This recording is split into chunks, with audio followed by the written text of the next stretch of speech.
Assalamualaikum warahmatullahi wabarakatuh. Saya perkenalkan diri saya. Nama saya Dr. Insinyur Ernani Lubis BA. Bidang keahlian saya adalah Port Management dan saya bekerja sebagai dosen di Departemen Pemanfaatan Sumber Daya Perikanan, Fakultas Perikanan dan Ilmu Kelautan IPB. Kali ini saya akan menyampaikan satu topik bahasan tentang teknologi fasilitas pendukung aktivitas di pelabuhan perikanan. Topik ini adalah mendukung mata kuliah Teknik Perencanaan, Pembangunan dan Pemanfaatan Pelabuhan Perikanan atau disingkat dengan TP5. Baiklah, saya akan mulai. Jadi teknologi fasilitas di pelabuhan perikanan ini sangat diperlukan dalam rangka pengembangan pelabuhan perikanan melalui peningkatan efektivitas pelaksanaan fungsi pelabuhan. Nah, teknologi fasilitas ini bertujuan agar aktivitas dapat dilakukan secara cepat dan sistematis. Nah, efisiensi pelayanan pelabuhan perikanan bisa tercapai antara lain ditandai dengan waktu tunggu yang tidak lama dan tidak ada kemunduran mutu ikan. Nah, untuk pengembangan fasilitas pembongkaran ikan di pelabuhan perikanan, pengembangan ini diperlukan untuk mempercepat aktivitas bongkar ikan hasil tangkapan, karena semakin meningkatnya produksi ikan hasil tangkapan di pelabuhan perikanan misalnya, yang diakibatkan antara lain oleh semakin meningkatnya kebiasaan penduduk untuk makan ikan, itu bisa jadi salah satu. Nah, kemudian masih besarnya potensi sumber daya ikan yang ada di perairan, berarti kita berpeluang masih untuk menangkap ikan lebih banyak. Nah, kemudian semakin meningkatnya industri perikanan dan juga semakin meningkatnya pendapatan penduduk per kapita. Manfaat teknologi fasilitas di pelabuhan perikanan. Di sini teknologi fasilitas diperlukan dalam rangka pengembangan pelabuhan perikanan yang seperti saya sampaikan tadi, yaitu untuk meningkatkan efektivitas pelaksanaan fungsinya. Yaitu fungsi tersebut mempercepat aktivitas di pelabuhan perikanan. Yang kedua, untuk menjaga lingkungan agar tetap bersih. Yang ketiga, untuk mempertahankan mutu ikan agar tetap segar. Nah, teknologi fasilitas di pelabuhan perikanan itu bermacam-macam. Di sini yang akan saya sampaikan ada 6 jenis teknologi. Pertama, teknologi fasilitas pembongkaran ikan. Yang kedua, teknologi fasilitas penyaluran es. Yang ketiga, teknologi penseleksian ikan menurut ukuran ikan. Kemudian juga ada teknologi fasilitas pencucian basket atau wadah ikan. Kemudian juga ada teknologi fasilitas penimbangan ikan dan juga ada teknologi fasilitas pelelangan ikan. Jadi ada 6 jenis teknologi fasilitas yang akan saya sampaikan pada kuliah kali ini. Nah, pertama mengenai teknologi fasilitas pembongkaran ikan. Nah, di sini apa tujuannya teknologi fasilitas ini? Tidak lain adalah untuk memberikan pelayanan terhadap kapal-kapal penangkap ikan, terutama yang berukuran besar dan jumlah hasil tangkapan yang banyak, sehingga pelabuhan harus bisa mengimbangi itu. Nah, salah satu teknologi fasilitas tersebut dinamakan conveyor. Nah, conveyor ini adalah teknologi fasilitas yang dapat mempercepat pembongkaran ikan. Nah, ini bisa dilihat pada gambar. Ya, ini adalah teknologi fasilitas yang bisa menyalurkan ikan dari kapal langsung ke TPI, karena memang dermaga dan TPI letaknya berdampingan. Nah, alat-alat pemindahan dan angkut ini, yang satu adalah alat angkut ban berjalan yang saya tadi sampaikan, conveyor. Nah, conveyor ini bentuknya seperti elevator, yaitu ship loader, juga packer reclaimer, dan juga urni untuk angkutan transportasi yang mendatar. Nah, yang kedua adalah namanya kren. Alat ini untuk mengangkat muatan dari kapal ke dermaga. Nah, alat ini sangat diperlukan apabila perbedaan pasang surutnya tinggi. Nah, volume barang yang terus-menerus dan besar, maka dapat digunakan banyak kren. Sehingga panjang satu dermaga itu bisa ada beberapa kren. Ya. Nah, di sini apabila kren konvensional tidak tersedia, maka dapat digunakan mobile crane untuk mengangkat muatan yang berat seperti peti emas. Tapi kalau di pelabuhan perikanan tidak ada peti emas ya. Nah, kemudian jenis alat angkut atau alat pemindahan ikan yang ketiga yaitu forklift atau truk forklift. Nah, alat ini untuk memindahkan barang dari dermaga ke tempat penumpukan. Nah, kemudian conveyor ini juga dapat digunakan dalam transportasi antar gudang transit misalnya. Nah, juga bisa digunakan apabila dimensi kapal dan dermaga mengizinkan. Jadi jaraknya bisa dijangkau oleh conveyor ini. Penggunaan conveyor jelas terlihat di pelabuhan perikanan, misalnya untuk pendistribusian bahan perbekalan es curah dari pabrik es langsung ke kapal, itu juga bisa. Jadi tujuannya selain efisien waktu juga untuk mengurangi banyaknya manusia yang berlalu lalang. Nah, yang kedua jenis alat angkut tadi adalah kren. Nah, seperti contoh di pelabuhan perikanan Lorient, Prancis, itu terlihat sedang mengangkat basket ikan dari kapal ke dermaga yang selanjutnya ikan diangkut ke tempat pelelangan ikan dengan menggunakan forklift. Seperti ada pada foto berikut ini. Nah, demikian halnya kren yang terlihat berjejer di dermaga pelabuhan perikanan Sabre-d'Olonne dan Boulogne-sur-Mer. Nah, inilah contoh fasilitas kren yang ada di dermaga pelabuhan perikanan Sabre-d'Olonne, Prancis. Nah, ini kelihatan berjajar. Foto berikutnya adalah kren yang berjajar di sepanjang dermaga di pelabuhan Sabre-d'Olonne. Nah, di sini foto berikutnya saya menunjukkan tentang fasilitas kren di pelabuhan perikanan Concarneau, Prancis. Jadi ini langsung mengangkut ikan ya, mengangkut ikan ini seperti cakalang ya, untuk kemudian dipindahkan ke dermaga atau langsung ke TPI.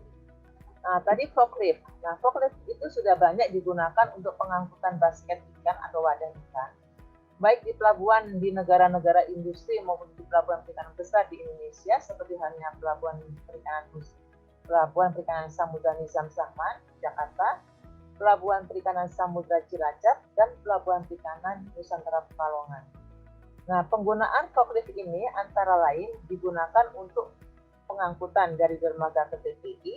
TPI ini adalah tempat pelelangan ikan.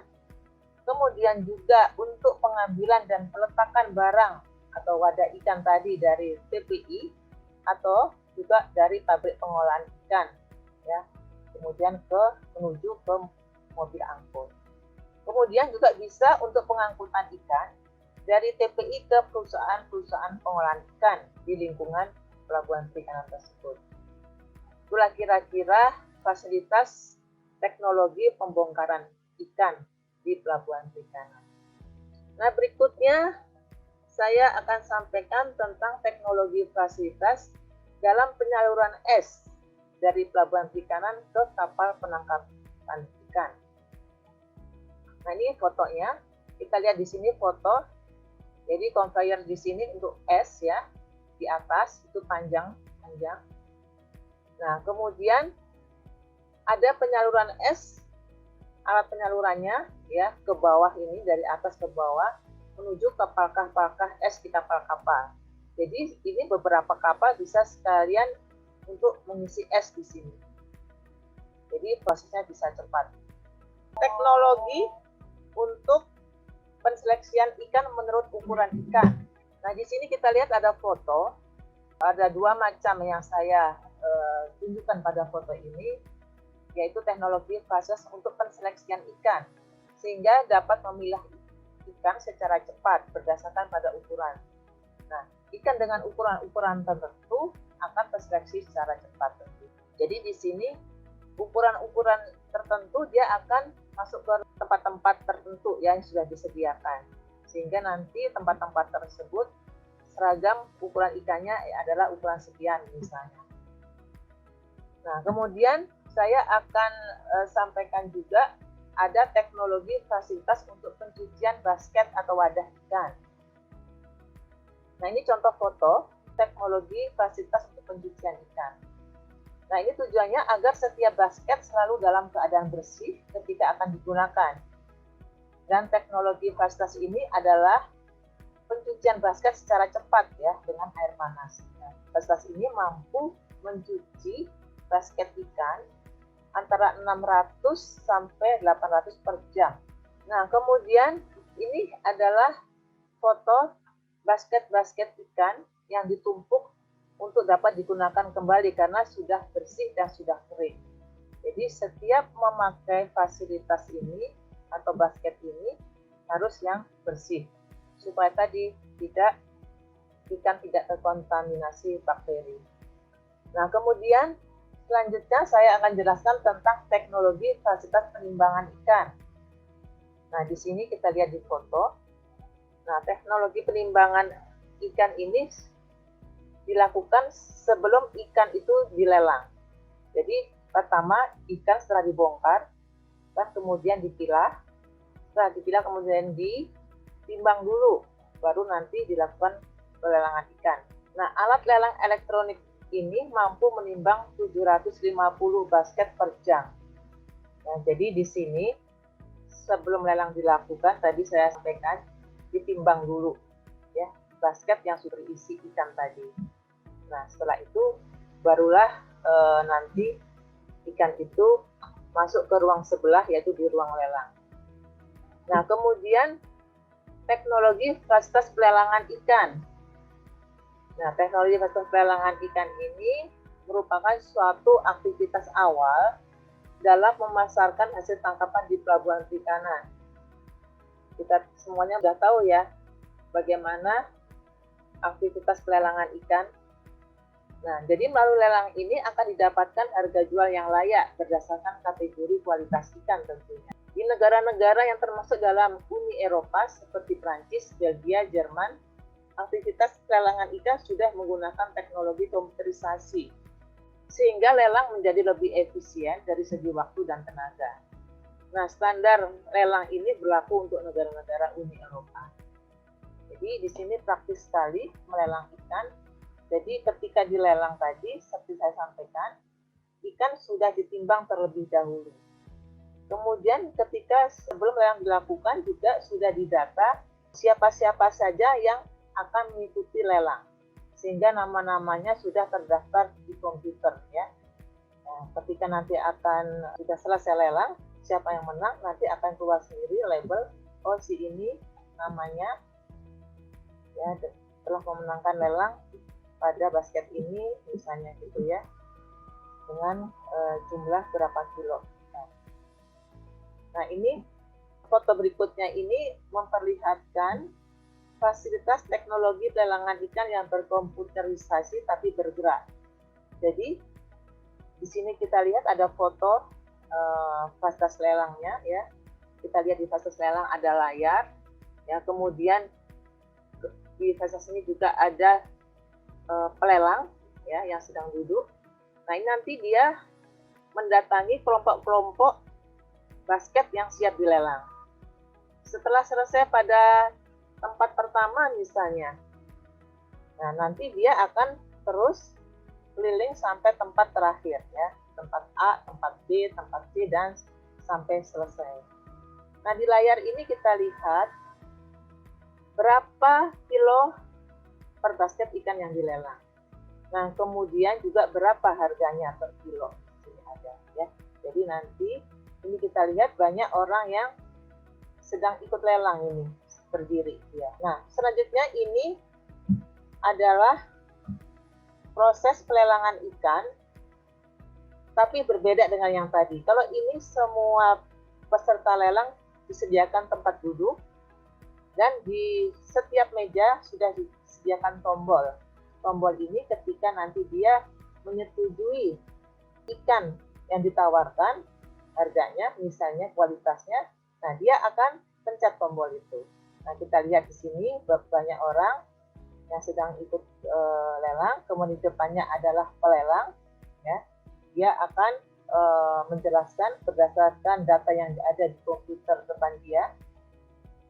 Nah, ini akan menunjukkan ikan ikan apa, berapa beratnya, berapa harganya, dan bagaimana kualitasnya. Sehingga nanti kalau ada seperti saya sampaikan, pencet tombol. Nah, nanti akan tertera di komputernya dia bahwa yang menang adalah si A misalnya ya, dengan jenis ikan ini seberat sekian misalnya gitu. Tadi karena memang data-datanya sudah ada di komputer dia. Nah, kemudian selanjutnya ikan akan dibawa ke dalam ruang distribusi. Jadi setelah selesai lelang, ikan-ikan tersebut yang dalam basket tadi, dia akan berjalan sendiri melalui alat conveyor itu. Nah, masuklah ke ruang distribusi. Nah, di sini setiap basket ikan, di atas ikan itu akan tertera label hasil lelang di setiap basket tadi ya. Jadi ada label yang menunjukkan jenis ikannya, siapa pemenangnya, beratnya berapa, berat ikannya berapa ya. Jadi jelas di sini dan termasuk kualitas. Nah, foto berikutnya ini seperti yang saya jelaskan tadi, ini sedang berlangsung pelaksanaan lelang ya. Dalam suatu ruang penjualan. Jadi di sini terdapat sekitar 16 tempat yang sudah dilengkapi dengan tombol fix yang dapat mengikuti lelang tadi. Yang praktis sekali ini kita lihat. Nah, kemudian pada slide berikutnya, yaitu ini adalah remote yang bisa dibawa oleh peserta lelang ketika dia mengikuti lelang lagi di ruang distribusi. Jadi tadi setelah berada di ruang lelang, dia menang misalnya. Dia akan melihat atau mengecek ikan yang dibelinya tadi di ruang distribusi. Nah, sambil mengecek ikan tadi, dia masih tetap bisa mengikuti lelang karena di ruang distribusi tadi masih ada layar ya, ada layar juga tentang lelangan. Sehingga dia bisa ikut lelang lagi gitu ya, sambil dia mengecek ikannya. Nah, nanti kalau di ruang distribusi tadi dia tertarik dengan harga yang ditawarkan di layar tadi, dia akan pencet juga remote tadi. Karena kan kalau tadi di meja ada tombol, nah ini dia di ruang distribusi nggak ada tombol, jadi dia pakai remote ini. Nah, remote ini bisa bertahan ya baterainya sampai 6 jam. Nah, slide berikutnya, ini saya menunjukkan mengenai layar lelang. Nah, kita lihat di layar lelang ini tertera jumlah ikan dalam basket ya, berapa kilo misalnya, kemudian jenis ikannya, jenis ikan apa. Nah, kita lihat di sini ditangkap oleh kapal apa ya, set P karpu misalnya di sini. Nah, ini berapa harganya, ini euro ya, berapa euro di sini ada per kilonya, 13,79 euro ya. Nah, ini tertera semua di sini. Jadi harga, berat ikannya ya kan, kualitas ikannya juga ada semua. Itu yang saya dapatkan foto ini di pelabuhan perikanan Zeebrugge di Belgia. Di negara Eropa sudah seperti ini semuanya. Nah, di sini saya tunjukkan juga foto di mana para peserta yang sedang mengikuti lelang ikan di pelabuhan perikanan Zeebrugge Belgia ini. Seperti halnya tadi yang sebelumnya, yaitu di Prancis, di pelabuhan perikanan Lorient Prancis, ini di pelabuhan perikanan Zeebrugge Belgia. Ya, jadi sama. Nah, kemudian ikan-ikan yang sudah tadi dilelang, kemudian akan didistribusi tadi dengan alat namanya ya tadi ya conveyor ke ruang distribusi. Ini saya ambil fotonya di pelabuhan perikanan Turbal di Prancis. Sama seperti di pelabuhan lainnya di sana. Nah, di sini tadi yang saya sebut peserta lelang yang sedang mengikuti perkembangan layar lelang nih. Kita lihat ada orang ya yang sedang mengikuti lelang juga di ruang distribusi sambil melihat atau mengecek ikannya. Nah, kemudian kita ketahui bahwa pembeli dapat juga mengikuti transaksi penjualan ikan tadi ya melalui website.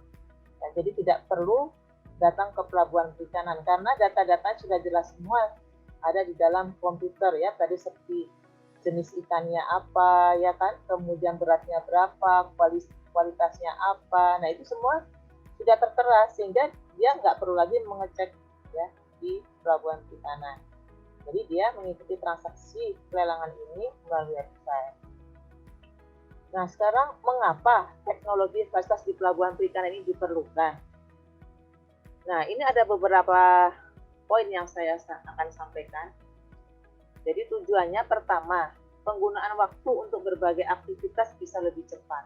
Ya kan, tadi ada berbagai teknologi yang mulai dari pencucian basket ikan, pemilahan ikan, penimbangan ikan, sampai pelelangan ikan, semuanya pakai teknologi fasilitas. Ya kan, jadi cepat dia. Jadi aktivitas bisa lebih cepat. Kemudian yang kedua, pengkategorian kualitas ikan bisa lebih jelas dan akurat, sehingga harga yang ditawarkan lebih sesuai dengan kualitas ikan. Jadi harga biasanya tentunya bergantung pada kualitas ikan ya. Jadi kualitas ikan semakin bagus, tentu harganya akan semakin mahal. Nah, kemudian yang ketiga, ya, gunanya teknologi fasilitas ini untuk menghindari adanya banyak orang yang berlalu lalang di TPI, di dermaga misalnya. Menghindari itu, jadi ya, menghindari banyaknya orang yang berlalu lalang.